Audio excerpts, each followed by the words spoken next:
compressibility factor and van der Waals equation. Ideal gas equation of states. So आज हम discuss करेंगे what is ideal gas equation of states, real gas equation of states, van der Waals equation, and finally we'll find out how compressibility factor is calculated using van der Waals equation. Ideal gas equation of states. So in this theory,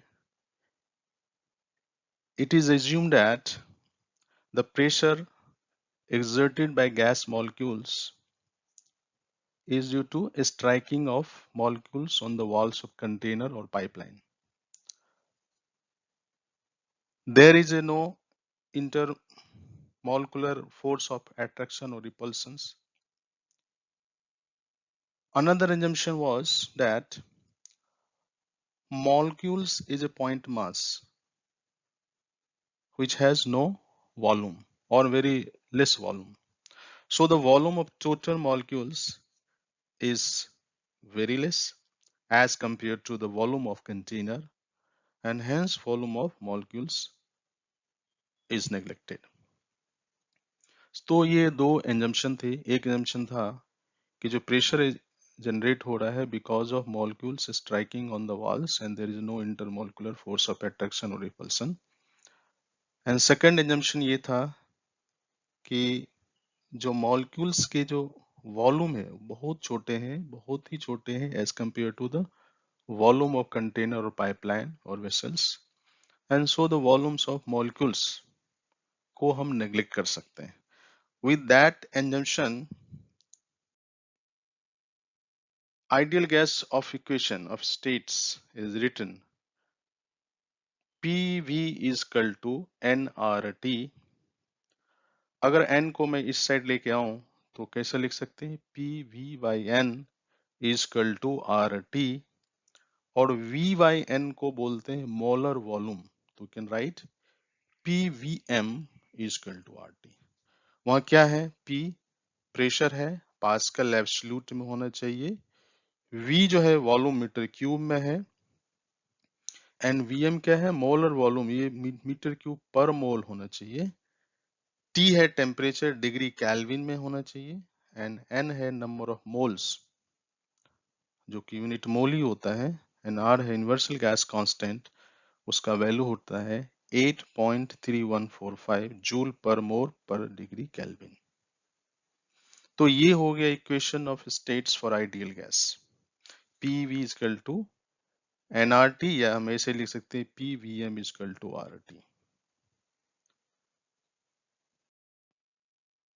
ये हम देखते हैं एक curve है, constant temperature का curve है. किस पे ड्रॉ किया हुआ है? Pressure versus volume. X axis में वॉल्यूम है, वाई एक्सिस में प्रेशर है. एंड ये ग्राफ इसलिए ऐसा हुआ है क्योंकि ये कांस्टेंट टेम्परेचर का ग्राफ है.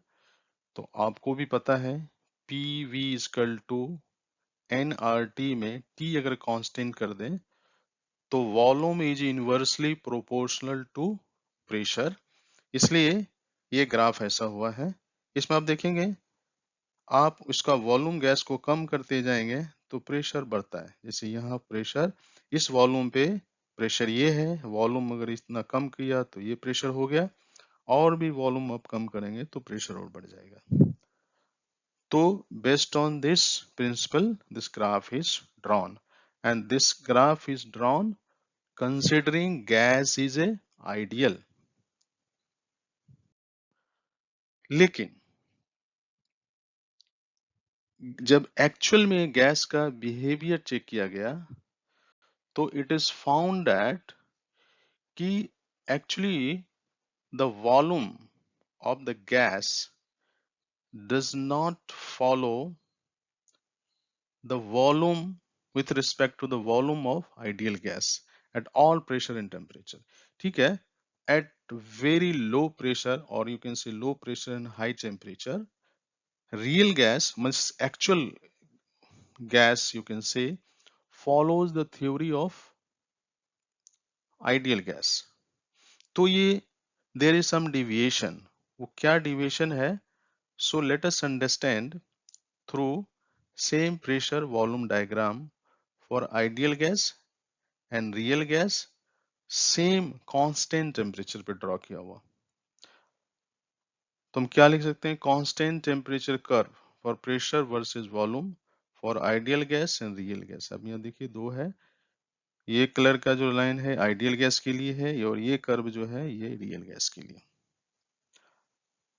Constant temperature curve is drawn on pressure and volume axis for both ideal and real gas. As temperature is a constant, volume is inversely proportional. Sorry, यहाँ proportional to temperature नहीं होगा, pressure होगा। For both the gas,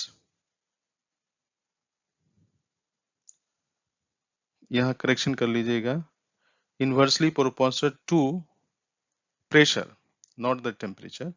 For both the gases, as volume decreases, pressure increases, as shown in the diagram for constant temperature. Okay.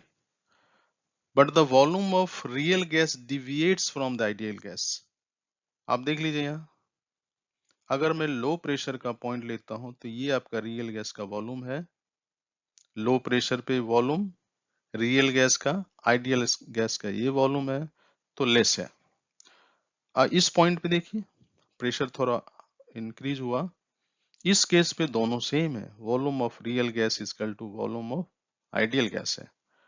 और और pressure बढ़ा दें तो भी देखिए वॉल्यूम ऑफ रियल गैस ज्यादा हो गया and volume of ideal gas कम हो गया। तो same thing it is written here, at a low pressure volume of real gas is less than volume of ideal gas. At high pressure volume of real gas, this point is more than volume of ideal gas, and at moderate pressure in between, like this, volume of real gas is equal to volume of ideal gas. तो ये हमको तो मालूम पड़ गया कि actually the gas का जो बिहेवियर है it doesn't follow the behaviour of ideal gas. तो क्या करेंगे? हमको कुछ करना पड़ेगा। क्या करेंगे? This is how compressibility factor comes in picture. So it can be said that the volume of real gas doesn't equal to the volume of ideal gas always at every point of pressure and temperature. And so ideal gas equation state cannot be used for the real gas. Means ideal gas एक तो theory है, practical में we cannot use it. This requires modification in equation of the ideal gas so that real gas behavior can be predicted. कैसे करेंगे? देखिए changes volume हो रहा है तो बोलता है as the volume is in the left hand side of equation. अब पीवी में देखिए लेफ्ट हैंड साइड में है तो एक factor needs to be multiplied on right hand side of your ideal equation, and this factor is called compressibility factor, which takes care of volume change of real gas with respect to volume of ideal gas at various pressure and temperature. तो अगर आपने देखा था previous slide में, जो low pressure पे real gas का volume कम है with respect to volume of ideal gas, तो वहां कंप्रेसिबिलिटी फैक्टर लेस देन 1 हो जाएगा।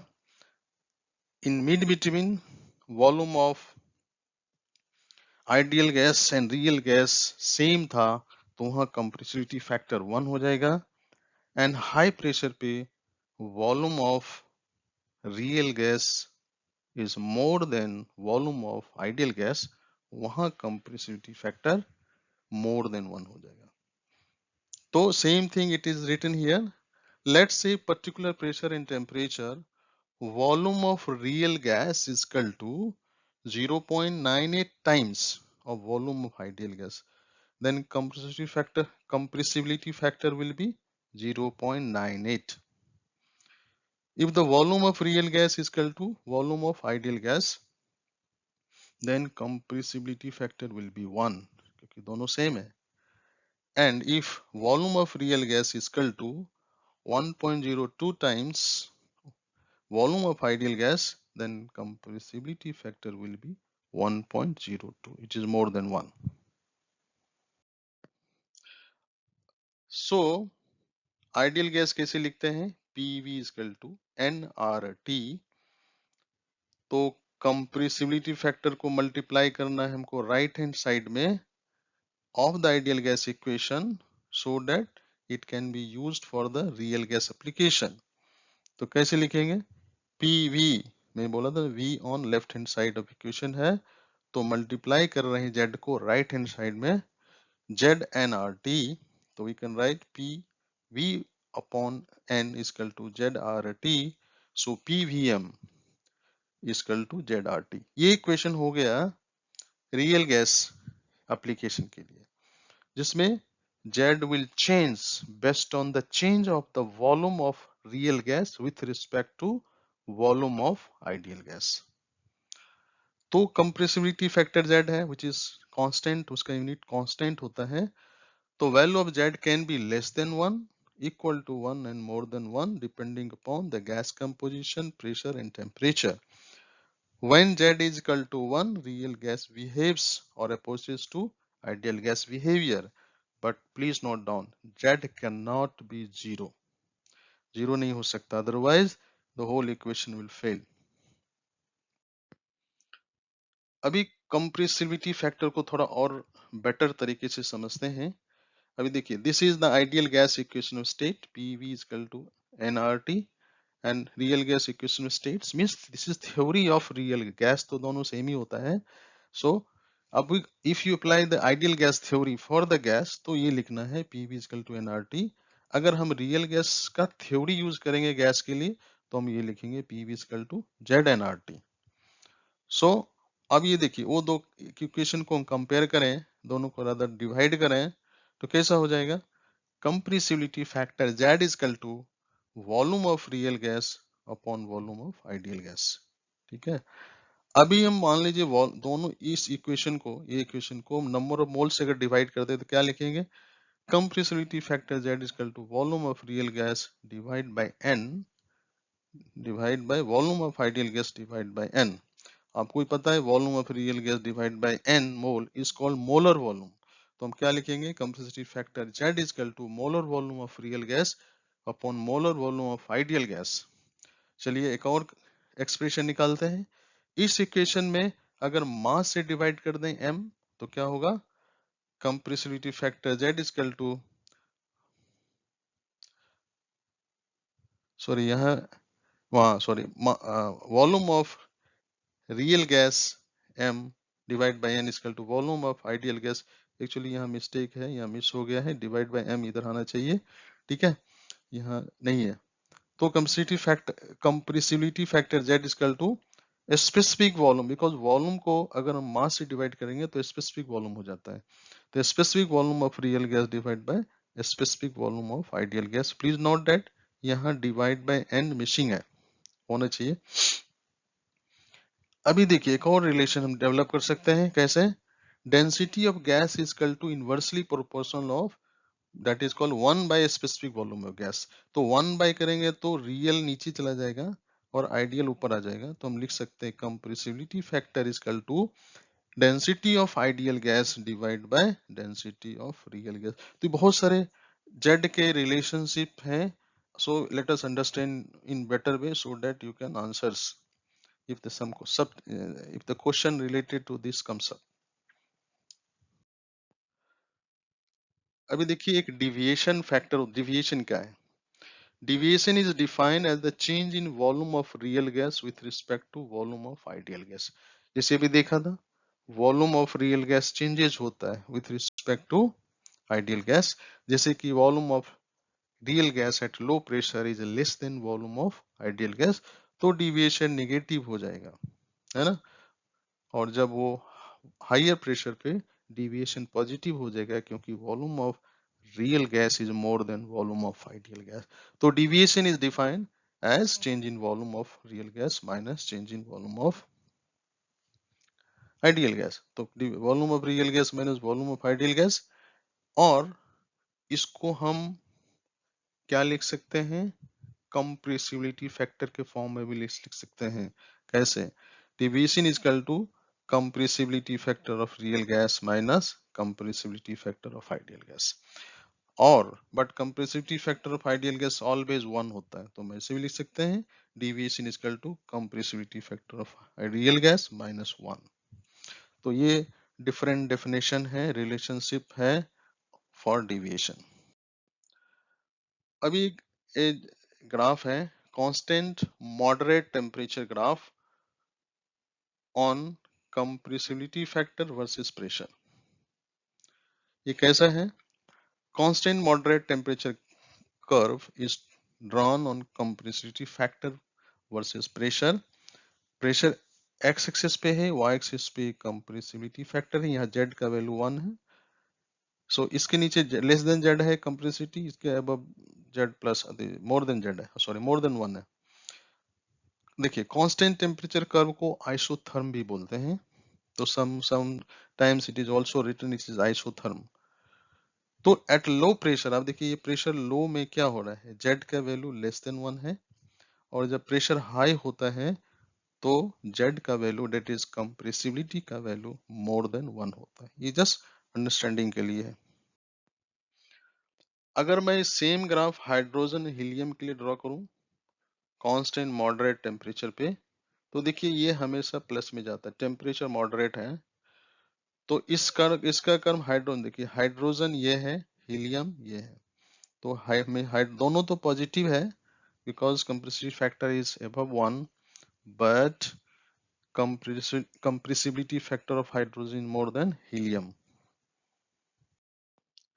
अभी देखिए एक और ग्राफ में खींच देता हूं, constant moderate temperature curve on compressibility factor versus pressure for nitrogen gas at 30 degree. ये एक्चुअल ग्राफ खींचा हुआ है, एक्चुअल कर्व है। तो ये कर्व 30 डिग्री पे है। यहां भी अब देखिए, अब अगर मैं रिलेशनशिप ऐसा भी तो बोल सकता हूं, कैसे? एट कांस्टेंट टेम्परेचर, ये कर्व को देखिए, when pressure increases compressibility factor decreases, देखिए यहां से डिक्रीज हो रहा है, and then it starts increasing for constant temperature. ये कर्व 30 डिग्री के लिए है नाइट्रोजन का, फिर इसमें भी देखिए यही शेप में जा रहा है। Initially compressibility factor starts decreasing and it is coming to minimum and then start increasing if the pressure increases. तो एक ये रिलेशन भी इंपॉर्टेंट रिलेशनशिप है, so let us understand this.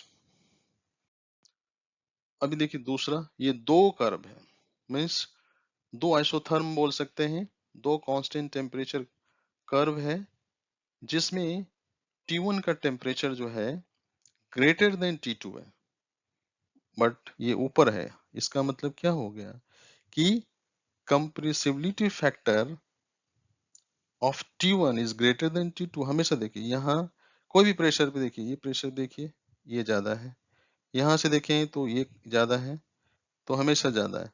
तो आप ऐसा भी सोच सकते हैं कि compressibility factor of T1 is greater than T2 because T1 temperature is more then T2।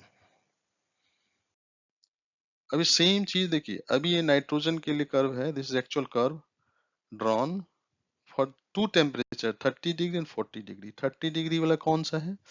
ये ब्लू लाइन है जो 30 डिग्री पे, 40 डिग्री पे रेड लाइन है, यहाँ भी देखिए वैसा ही है।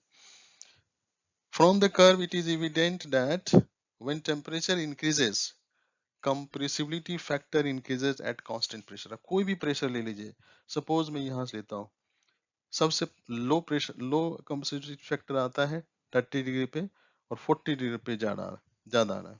तो क्योंकि एट एनी प्रेशर आप देखेंगे कि जो रेड लाइन है which is a high temperature isotherm और high temperature constant temperature that is 40 degree curve, उसमें compressibility factor at any pressure is always greater than low temperature that is 30 degree.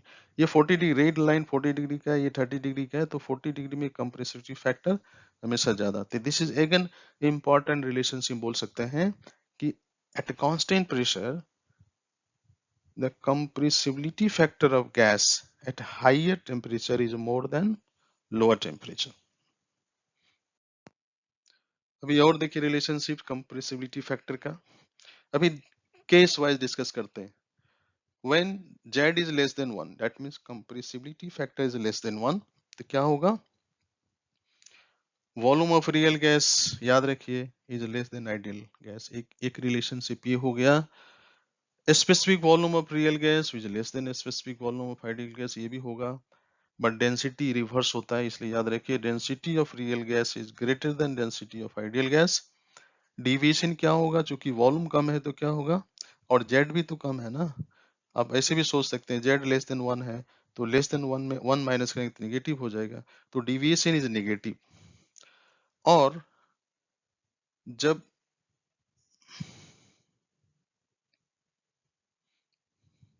And दूसरा एक और relationship है, attractive forces become more significant than the repulsive forces. तो ये सब relationship आ गया when Z is less. When Z is equal to 1 तो सब कुछ सेम हो जाएगा। volume of real gas equal to volume of ideal gas, a specific volume of real gas is equal to a specific volume of ideal gas, density of real gas is equal to density of ideal gas, and deviation 0, क्योंकि 1 minus 1 is 0। अभी case number 3, when z is greater than 1, अब क्या होगा, तो of course high volume of real gas is greater than volume of ideal gas, a specific volume of real gas is greater than a specific volume of ideal gas, but density उल्टा हो जाता है, density of real gas is less than density of ideal gas, deviation is positive because z एक से ज्यादा है, उसमें -1 करेंगे तो प्लस ही आएगा, इसलिए डिविएशन पॉजिटिव है, and repulsive force become more significant than attractive force। तो ये डिफरेंट सिनारियो में हर एक पैरामीटर का क्या इम्पैक्ट आएगा, क्या इफेक्ट होगा, उसके बारे में डिस्कस किया। अभी अभी तक हमने जो पढ़ा उसमें क्या देखा कि आइडियल गैस इक्वेशन है, बट रियल गैस का बिहेवियर आइडियल गैस से मैच नहीं करता है, इसके लिए हमने कंप्रेसिबिलिटी फैक्टर यूज किया। बट टिल नाउ मुझे पता नहीं है कि ऐसा क्यों होता है, मतलब इसका जो चेंजेस, वॉल्यूम का जो चेंजेस क्यों हो रहा है ऐसा, इसके लिए van der Waals was the first scientist, उसने डिस्कवर किया एंड फाइंड आउट किया कि what is the reason for such deviation, ऐसा क्यों होता है। उसके लिए वंडरवाल साहब ने कुछ करेक्शन किए प्रेशर में, कुछ करेक्शन वॉल्यूम में किए, और फिर बोला इस विद दैट करेक्शन अभी यूज कर सकते हो रियल गैस में। तो क्या है वो समझते हैं। Van der Waal has modified the ideal gas equation of state, as ideal gas equation of state doesn't follow the real gas behavior। तो उसने उस इक्वेशन में ही मॉडिफाई कर दिया, and he has proposed the following assumptions and made the correction in pressure and volume। अभी देखिए pressure का correction क्या था। In ideal gas it is assumed that the gas volumes molecules strike the wall of container and due to this pressure is generated। However, in real gas behavior, intermolecular force of attraction and repulsion exists between atoms, molecules and surfaces। The molecules is repulsive at very short distance and reaches zero to at equilibrium distance, characteristics for each atom and molecules, and become attractive for the distance larger than equilibrium distance। For individual atom, the equilibrium distance is between 0.3 nanometer to 0.5 nanometer, that and depending upon the, of course, atomic specific diameter। So when distance is more than 1 nanometer, forces is not strong enough to easily absorbed, as it decreases as a function of distance of approximately seventh of power, that is r to the power -7। क्या मतलब हुआ कि बोलता है जब distance दो atom के बीच का डिस्टेंस लेस देन इक्विलिब्रियम हो, इक्विलिब्रियम का उसने टिपिकल वैल्यू बताया 0.3 से लेके 0.5 नैनोमीटर, तो ये डिस्टेंस इससे कम रहेगा तो रिपल्सिव फोर्स होगा। इस डिस्टेंस पे जीरो फोर्स होगा, ना ही रिपल्सिव ना ही अट्रैक्टिव। लेकिन ये डिस्टेंस अगर ज्यादा हुआ 0.35 टू 0.5 से लेके 1 नैनोमीटर के बीच में, तो हो जाएगा अट्रैक्टिव फोर्स। और 1 नैनोमीटर से ज्यादा हुआ तो ऐसे भी ये फोर्स ड्रास्टिकली कम हो जाता है, जैसे बताया ना, distance to the power 7th से कम हो जाता है। तो इसके लिए उसने बोला कि यार करेक्टेड प्रेशर वुड बी, कैसे करना है, एक फैक्टर यूज किया, a is a van der Waals constant divide by volume VM, याद होगा molar volume to the square. उसने बोला अब इसमें करेक्ट करो, corrected pressure will be P plus a upon V M square. तो ये करेक्शन कर दिया प्रेशर में। अभी चलते हैं वॉल्यूम में क्या किया, volume correction. In ideal gas, it is assumed that the volume of molecule is a point mass and doesn't occupy the space. हमने पहले देखा है कि volume of molecules are very small and which can be neglected. So volume of the total molecules as compared to volume of container is very less, hence volume of molecules is neglected. However, molecule has a rigid spherical volume and it has finite size, and so the volume of the gas molecules occupy some spaces which cannot be ignored. And due to this, lesser space is available for movement of the gas molecules. It has been observed that excluded volume of one molecule has 4 times the volume of that molecule. एक का definition मालूम है ना, 4/3 πr cube, तो उसका 4 times volume एक molecule exclude कर देता है, वो स्पेस उतना ले लेता है जिसकी वजह से वो मूवमेंट, ये वॉल्यूम कम हो जाएगा। तो अगर टोटल n है तो n से मल्टीप्लाई करना पड़ेगा, उतना excluded volume total volume of container से कम करना पड़ेगा, उतना ही स्पेस, फ्री स्पेस अवेलेबल रहेगा मूवमेंट के लिए, मॉलिक्यूल्स के मूवमेंट के लिए। So the volume available for the movement of gas molecules will be lesser by the excluded volume of total molecules.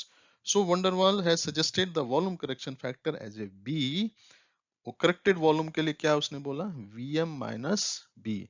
ये याद रखिए, P Vm is equal to RT, जो आइडियल गैस इक्वेशन था उसी फॉर्म में हम बना रहे हैं।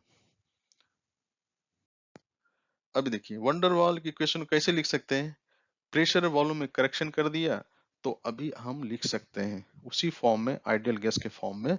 इसमें जेड नहीं लिखेंगे क्योंकि इसमें ऑलरेडी करेक्शन हो चुका है।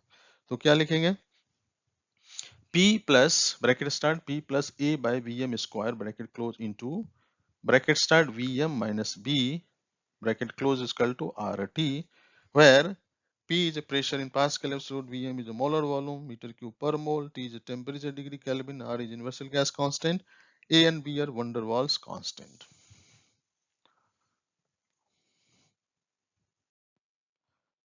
ये तो वंडरवाल का आ गया। अभी हम ये वंडरवाल इक्वेशन का यूज करेंगे, क्योंकि वंडरवाल इक्वेशन तो दे दिया, उसका हम क्या पर्पस क्या है उस इक्वेशन का, उस मेन पर्पस क्या था, उस इक्वेशन से हम कंप्रेसिबिलिटी फैक्टर निकाल देंगे।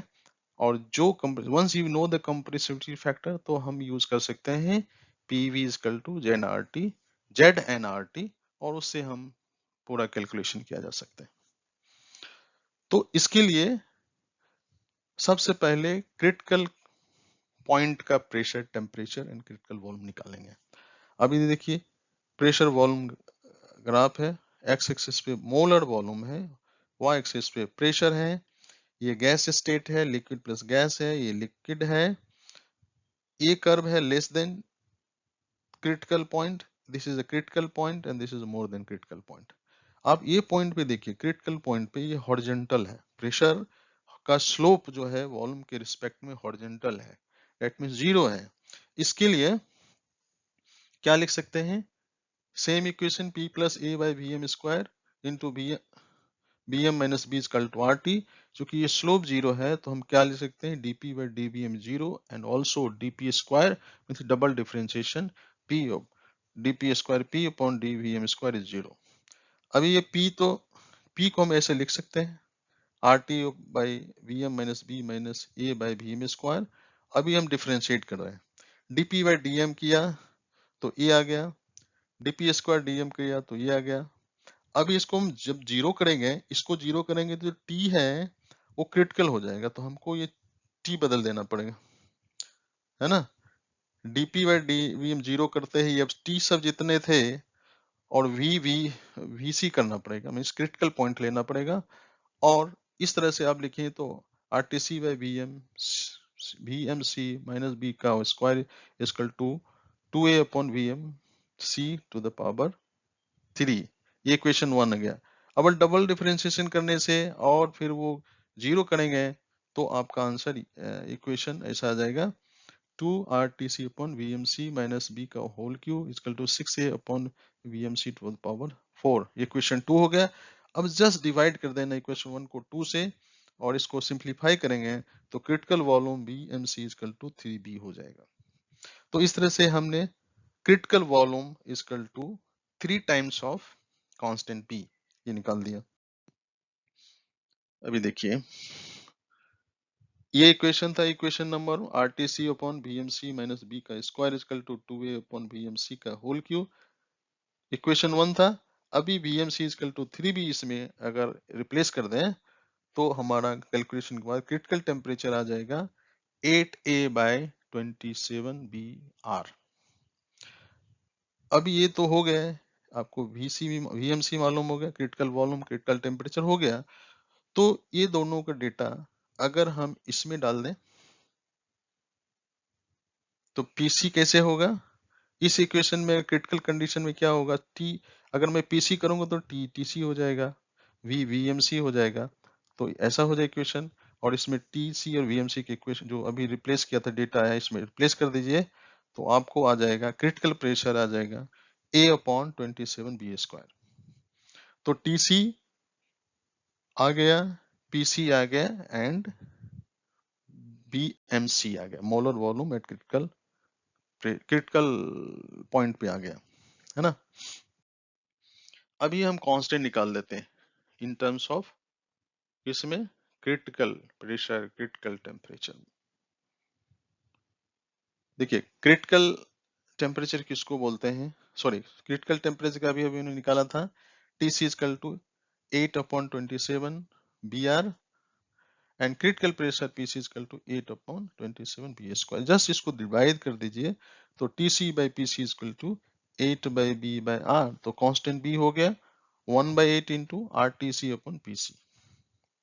तो ये कांस्टेंट बी आ गया, है ना।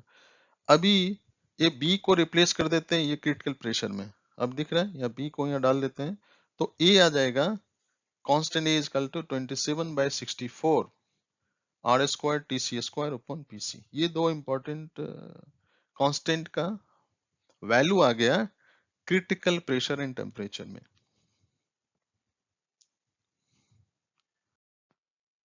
अभी क्या करेंगे, कंप्रेसिविटी फैक्टर के फॉर्म में हम वंडरवॉल इक्वेशन को लिख देते हैं, ठीक है। नहीं, इसके पहले हम एक और चीज निकाल लेते हैं कि कंप्रेसिविटी फैक्टर क्या होगा एट क्रिटिकल पॉइंट पे। तो देखिए compressibility factor Z equal to PVM/RT होता है। एट क्रिटिकल पॉइंट पे क्या हो जाएगा, Z का ZC हो जाएगा, P का PCA हो जाएगा, VM का VMC हो जाएगा, RT का RTC हो गया। और ये हमको तो पता है TC PC, सॉरी यहाँ PC होना चाहिए, यहाँ 2 बार TC लिखा गया है, एक PC होगा एक TC होगा एक VMC होगा। इसमें डाल देते हैं तो आपका इक्वेशन आ जाएगा ZC का, अगर PC का वैल्यू डाला, बी ये आपका VMC का हो गया और डिवाइड में TC का वैल्यू डाल दिया तो ZC हो जाएगा 3/8। ये इंपॉर्टेंट है, many times this is being asked कि यार ZC क्रिटिकल पॉइंट पे कितना होता है, 3/8 और 0.375। ये कैसे कैलकुलेट किया, वंडरवॉल इक्वेशन से किया है। एक्चुअली रियल और भी इम्प्रूव्ड इक्वेशंस है फॉर कैलकुलेटिंग कंप्रेसिबिलिटी फैक्टर, वहाँ काफी क्लोज ही आता है, इस एक्चुअल में थोड़ा सा इससे कम आता है but that is also acceptable. तो van der Waals equation although is not very accurate but closer to accurate.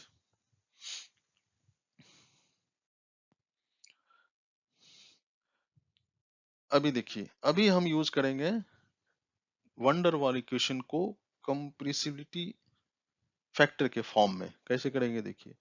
The one डर वाल इक्वेशन ऐसा होता है, bracket start p upon a by vm square bracket close into vm minus bracket start vm minus b bracket close equal to rt। और इसको simplify कर देते हैं।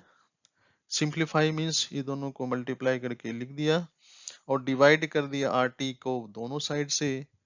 और एक चीज याद रखिए, Z का वैल्यू क्या होता है, PVM बाय RT। अभी देखिए और लिख रहा है इसके PMBRT यहाँ लिख दिया, Z ये इक्वेशन में लिख दिया 1, तो हम कंप्रेसिविटी फैक्टर को लिखा है Z equal to 1 plus PV upon RT minus A upon VM RT plus AB upon VM square RT।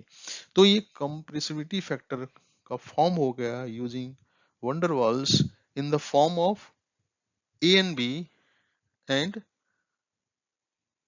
Pressure temperature and universal gas constant के फॉर्म में आ गया। इसका दूसरा भी फॉर्म यूज करेंगे but this is also one of the way compressibility factor is expressed for van der Waals equation। अभी देखिए कंडीशन यूज करते हैं। Case number 1, when pressure is low, when pressure is low क्या होगा, volume becomes large and so constant B can be neglected. तो इसके जो constant B को नेग्लेक्ट कर दें तो इसमें जितने बी वाले टर्म है सब जीरो हो जाएंगे। तो इस इक्वेशन में देखिए अभी हम देखा था बी सारे टर्म जीरो, तो क्या हो जाएगा Z equal to 1 minus A upon V M R T. अभी देखिए इसके आगे भी चलते हैं क्योंकि हम थोड़ा रिप्लेस कर देते हैं, ये जो फैक्टर ए को रिप्लेस कर देते हैं क्योंकि हमको मालूम है कांस्टेंट ए क्या होता है 27 by 64 R square T C square upon P C and V M equal to Z R T by P. तो इसको इस फॉर्म में लिख देते हैं, तो z इक्वल टू क्या हो जाएगा 1 minus z, sorry z equal to 1 minus bracket star 1 by z into 27 by 64 P R by T R square. अभी पी आर क्या है, इसको बोलते हैं pseudo reduced pressure. P R equal to P pressure in absolute divide by P C is a critical pressure in absolute. ये दोनों का ratio है, इस कांस्टेंट हो जाएगा। सिमिलरली pseudo reduced टेम्परेचर उसको लिखते हैं T R equal to temperature in Kelvin divide by critical temperature in Kelvin which is constant. तो इसलिए pseudo reduced प्रेशर को रिड्यूस प्रेशर भी बोलते हैं P R and pseudo reduced temperature को रिड्यूस टेम्परेचर भी बोलते हैं, इसको बोलते हैं टी आर। ये कांस्टेंट है। तो अभी देखिए कंप्रेसिविटी फैक्टर को हमने P R and T R के फॉर्म में लिख दिया। अभी देखिए इसको और सिंप्लीफाई करते हैं। ये आ गया Z equal to 1 minus bracket star 1 minus 1 bracket star 1 plus Z into 27 by 64 into P R by T R square. अभी multiplying Z on both side, तो हमने जेड को मल्टीप्लाई कर दिया और इसको क्वाड्रेटिक फॉर्म के इक्वेशन में लिख दिया। देखिए क्वाड्रेटिक इक्वेशन हो गया। देखिए कैसे लिखा है, Z one equal to bracket start 1 plus square root of 1 minus 27 by 64, क्योंकि 4 होता ना इसको मल्टी कम हो गया, 4 मल्टीप्लाई करेंगे तो 64 ए सी होता है ना, इसलिए वो 64 हो गया। क्योंकि 64 को 4 से डिवाइड करेंगे कट जाएगा तो 16 हो गया। तो 27 by 16 P R by T R bracket close by 2 A, इसलिए 2 लिखा एंड जेड 2 के लिए क्या होगा, bracket stand 1 minus bracket square root of 1 minus 27 is 16 into pr by tr square bracket closed by 2। अभी हमारे पास दो इक्वेशन है। अब जरा सोचिए कौन सा इक्वेशन अप्लीकेबल है। If pr is 0 means pressure is 0, तभी देखिए ये क्या हो जाएगा, ये 0 होते ही ये 1 हो जाएगा, 1 minus 1 0 which is not possible, क्योंकि अब Z2 0 हो जाएगा इक्वेशन, और कंप्रेसिविटी फैक्टर कभी 0 नहीं होता है। डेट मीन्स हम Z2 यूज नहीं करेंगे, ये सुटेबल इक्वेशन नहीं है, तो हम Z1 यूज करेंगे इस सॉल्व करने के लिए। इसलिए Z1 इक्वल टू लिखेंगे bracket start 1 plus square root of 1 minus 27 by 16 into P R by T R square bracket close by 2a। अब जरा सोचो ये वैल्यू लेस देन 1 होगा तो ये 1 plus less than square root of कोई भी लेस देन 1 का 1 से लेस देन ही होता है।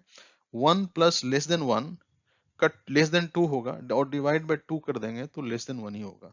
इसलिए बोलता है कि इसमें सॉल्व करने पे हमेशा आपको z लेस देन 1 आएगा एट अ लो प्रेशर। अगर ये इसका वैल्यू 1 मोर देन 1 हो जाएगा तो ऐसे भी एप्लीकेबल नहीं है, तो वो क्या हो जाएगा, कॉम्प्लेक्स नंबर बन जाएगा विच इज नॉट एप्लीकेबल। तो इसलिए एट लो प्रेशर, क्योंकि प्रेशर भी लो रखना है ना, बहुत ज्यादा प्रेशर नहीं कर सकते हैं, प्रेशर लो प्रेशर ये Z1 इज लेस देन 1। तो अब ये इस इक्वेशन से देख सकते हैं, तो डिविएशन क्या होगा, negative, attractive force is more significant for repulsive force. तो ये केस नंबर 1 हो गया, जिसमें कि अगर लो प्रेशर पे कंप्रेसिबिलिटी फैक्टर आपने ग्राफ में भी देखा था लेस देन 1 होता है। अभी केस नंबर 2, हाई प्रेशर पे क्या होता है। देखिए in this case pressure becomes high, so constant A can be neglected. अब सेम इक्वेशन हम निकालें जेड का, ये फॉर्मूला, उसमें ए टर्म को जीरो कर देते हैं, तो ये दो चला गया, यही बचा।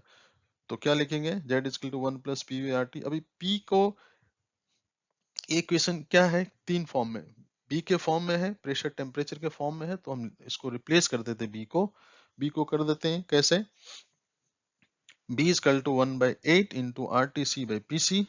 अब इसमें डाल, इसको रिप्लेस कर देते हैं, तो देखिए क्या फॉर्म आ गया, z is equal to 1 plus bracket star 1/8 into P R by T are.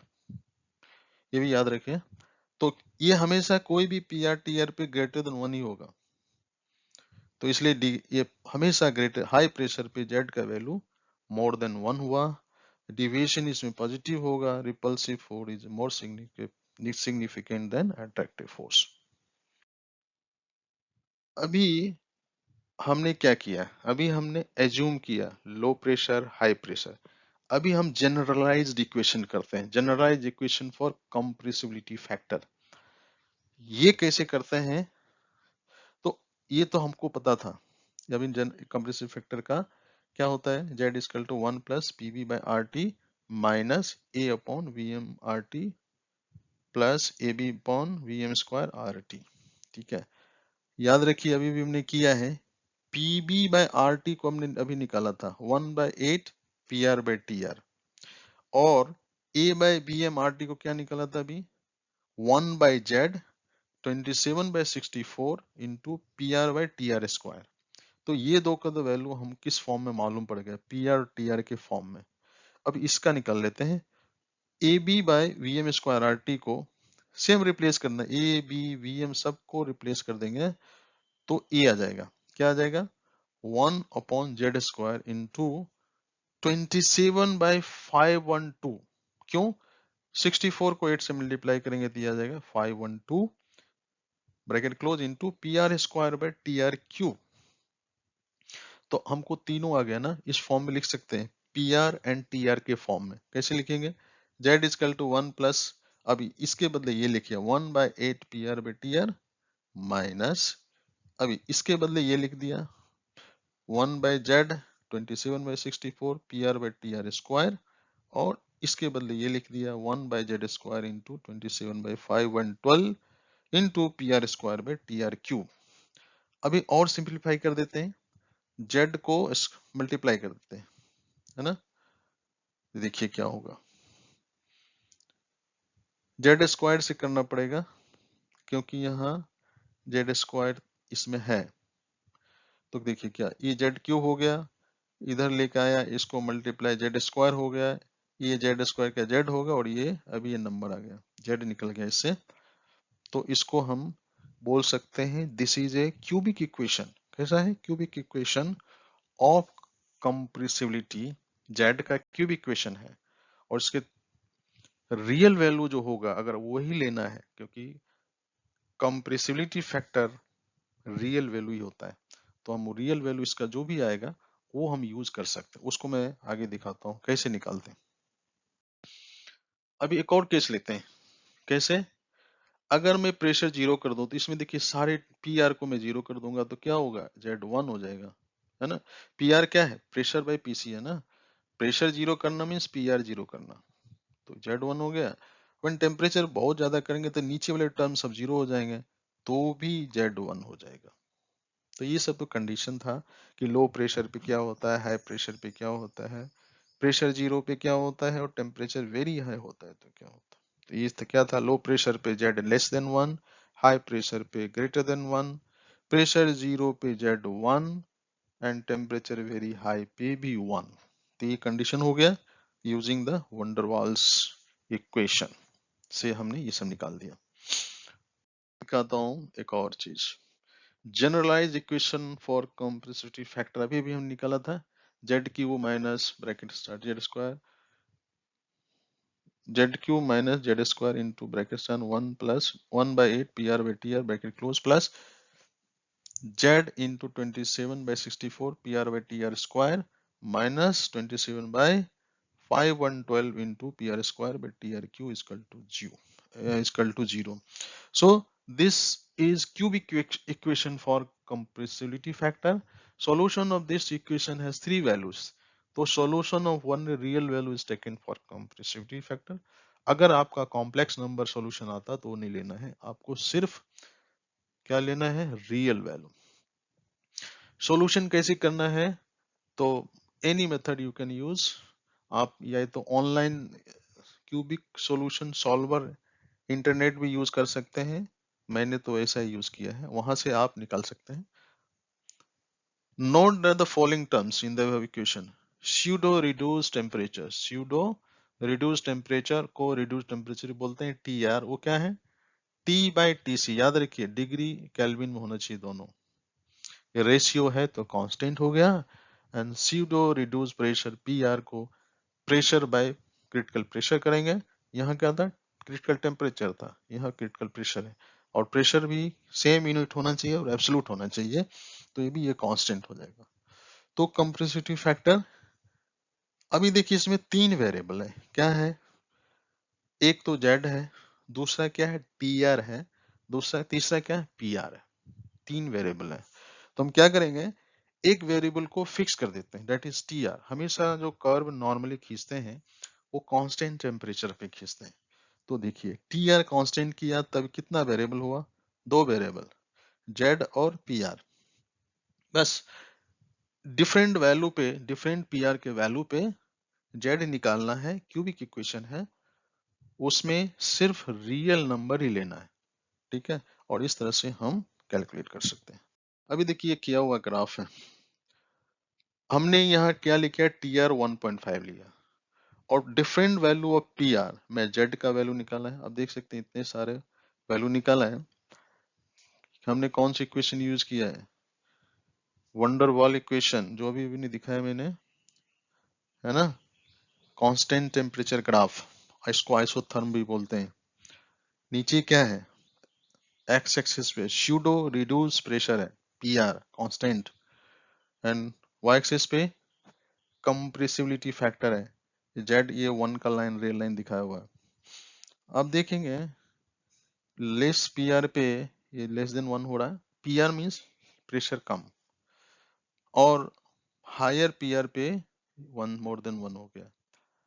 तो ये एक कंडीशन निकली है TR 1.5 के लिए, ऐसे भी आप डिफरेंट TR पे भी ड्रॉ कर सकते हैं।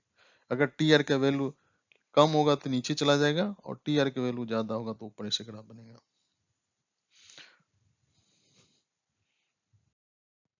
सो होप यू अंडरस्टूड कि क्या idea, what is ideal gas, how ideal gas and real gas में डिफरेंस है, देयर इज वॉल्यूम चेंजेस, और इसको कंपनसेट करने के लिए कंप्रेसिविटी फैक्टर यूज करते हैं।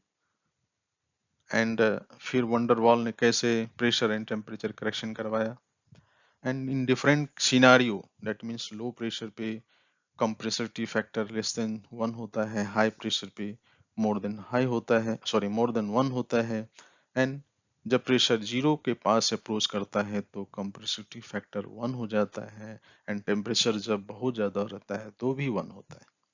और कैसे कंप्रेसिविटी फैक्टर हमने निकाला एज ए जनरलाइज फॉर्म में, जिसमें PR और TR means reduce pressure reduce temperature, और C2 रिड्यूस प्रेशर और C2 रिड्यूस टेम्परेचर बोलते हैं, उसमें कांस्टेंट एक हमने टी आर कर दिया, that is constant reduce temperature पे with various value of P R, हमने जेड निकाल के ग्राफ देखा, उसमें भी यही दिखा कि लोअर प्रेशर पे और लोअर पी आर पे वो जेड का वैल्यू लेस देन 1 होता है, जब वो पी आर का वैल्यू ज्यादा होने लगता है तो वो ग्रेटर देन 1 हो जाता है.